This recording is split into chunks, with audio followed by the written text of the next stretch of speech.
So my first one is, you worked with director Billy Ray on the movie Breach. Can you explain what parts in that movie are factual, what parts were added for dramatic effect? Sure. The first thing to say is it's a Hollywood movie, so of course they aren't going to allow it to be a documentary. So they want to jazz it up. The easiest way to explain it is the core of the movie, the investigation, the things that happen between myself and Robert Hannsen, or Ryan Phillippe and Chris Cooper, if you will, in the room, in that room 9930, are all completely accurate.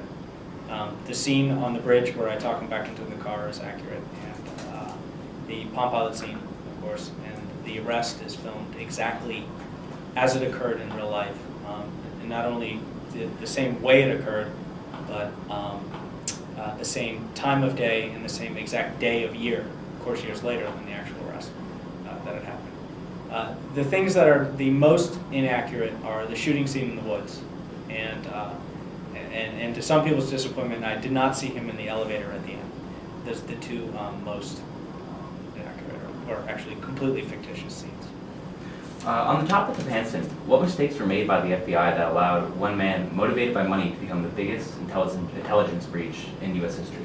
Well, I think Hannsen said it best. He said that the spy is in the worst possible place.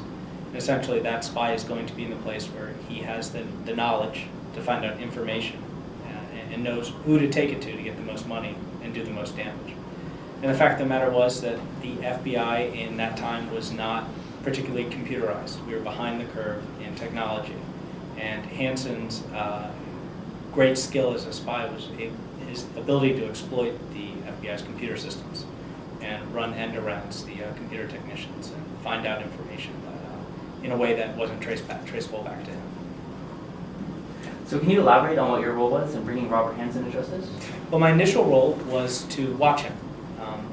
We provided him a new position because he was going to be retiring from the FBI. So we had to keep him in the FBI so that we could continue to give him access to information so that he would hopefully take that information, drop it, and we can get him for espionage. And so we gave him a position in a new department called Information Assurance. And in Information Assurance, he had access to every bit of information in the FBI. Obviously, put the child in the candy store and hope he steals something. My job was to watch him to see whether he was accessing information. If he was, to report it so that we could catch him red-handed. And that job quickly morphed into find actionable intelligence that will allow us to catch him. So that required me to engage in a relationship with him and gain his trust, which was the third most important thing, was to keep him feeling safe, make him feel that this wasn't a sting operation, that this was an actual job, that I was an actual employee set to work with him, and unless he felt comfortable, he wasn't going to spy. So that was the biggest success I had. Obviously, the biggest thing that I did was determine that the information we needed was on his Palm Pilot. And by stealing the Palm Pilot and recovering that and then looking at the data on it, we were able to not only find where he was going to make a drop, but when he was going to do it. So we were there ahead of him and caught him red-handed. Several people reported Hannsen's suspicious activities to their superiors, while other individuals were blamed at the same time.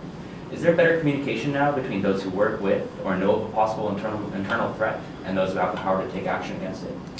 There is. One of the most important aspects of the Hannsen investigation was not to catch him, but to get him to talk. And obviously you had to catch him, and catching him red-handed gave us the death penalty, and we could say, look, you can talk to us or you can die. And that's a very stark way to get someone to be truthful. The importance of having him talk was to find out what he had done and correct it. And essentially what he'd done is blown holes in counterintelligence in those ways that we speak about intelligence. And as you said, sharing information and how it's shared in a way that's compartmentalized, that's protected from those who need to know, but also is there for those who have to learn about it, to catch spies. So catching him and making him spill what he'd done helped us correct those errors and make the FBI more diligent and a place that can act quickly on intelligence. After your career with the FBI in law and with CHF International, you founded the Georgetown Group. What was your motivation to do that? I wanted to get back to what I was doing in the FBI, the investigative work.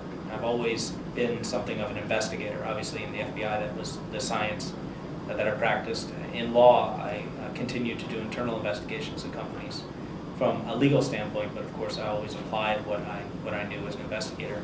And I also saw that in my practice of law that companies were, in my mind, dropping the ball in using legal protections when they were conducting diligence, representations and certifications with some sort of money if they find out that the other party lied.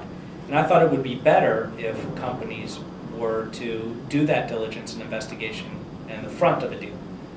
And so that is part of what we do in the Georgetown Group. We help companies trust, whether it's their own employees or they're in a deal and they're going to purchase another company and they want to be able to trust the employees or that other company.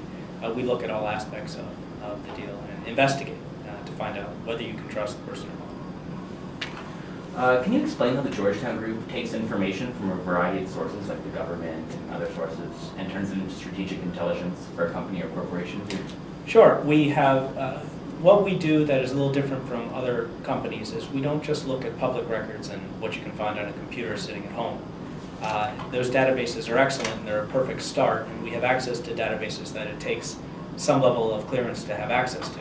But you have to go beyond the database, and what you have to do is go to people. And I am a firm believer in what we call human intelligence, or human. That is, developing a network of assets, in our case all over the world, that we can go to find intelligence. And some of those are in government, not just the US government and the different agencies, the FBI, the CIA, and in the military groups, but also in agencies and government all over the world. If you don't have that extra component to investigations, then you don't have access to the real information. A lot of it is locked in people's heads.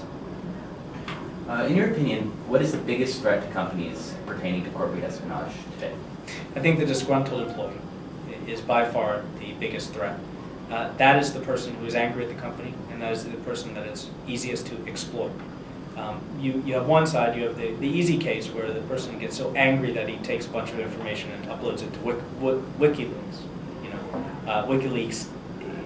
There the person is just angry and wants to get back at it. But then you have the other side where a rival company or now often we see a competitive country, industrial espionage, comes in, finds that other person, knows that they can exploit them because they're angry, and offers to pay them some money for those secrets. And that might be a little easier for that person to decide, well, I'm not only getting back at my company, but I'm going to make some cash on the side.